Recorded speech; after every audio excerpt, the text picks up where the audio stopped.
ബംഗളൂരുവിൽ രണ്ട് മലയാളി നഴ്സിംഗ് വിദ്യാർത്ഥികൾ ട്രെയിൻ തട്ടി മരിച്ചു.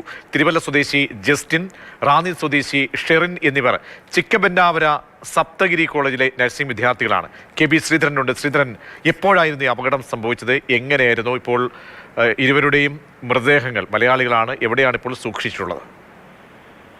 പ്രജീഷ്, സപ്തഗിരി നഴ്സിംഗ് കോളേജിലെ 3ാം സെമസ്റ്റർ വിദ്യാർത്ഥികളാണ് ഇരുവരും. പത്തനംതിട്ട സ്വദേശികളാണ്. തിരുവല്ല സ്വദേശിയാണ് ജസ്റ്റിൻ, റാന്നി സ്വദേശിനിയാണ് ഷെറിൻ.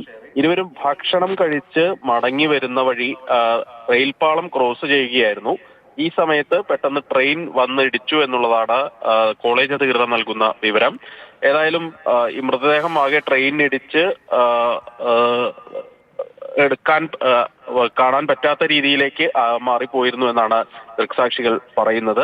നിലവിലേതായാലും ഈ മൃതദേഹഭാഗങ്ങൾ എല്ലാം തന്നെ രാമയ്യ മെഡിക്കൽ കോളേജിലേക്ക് മാറ്റിയിട്ടുണ്ട്. പോലീസ്, സോളദേവനഹള്ളി പോലീസ് ഈ കേസ് RPFന്, റെയിൽവേ പോലീസിന് കൈമാറിയിട്ടുണ്ട്. ഇവരേതായാലും കേസ് രജിസ്റ്റർ ചെയ്ത് അസ്വാഭാവിക മരണത്തിന് കേസ് രജിസ്റ്റർ ചെയ്തിട്ടുണ്ട്. മറ്റു നടപടികളെല്ലാം പുരോഗമിച്ച് വരികയാണ്. ഇതൊരു ആത്മഹത്യയാണോ തുടങ്ങിയ കാര്യങ്ങളെല്ലാം തന്നെ പോലീസ് അന്വേഷിച്ചു വരികയാണ്. കെ.ബി. ശ്രീധരനാണ് വിവരം നൽകിയത്. രണ്ട് മലയാളി വിദ്യാർത്ഥികളാണ് ബംഗളൂരുവിൽ ട്രെയിൻ തട്ടി മരിച്ചത്.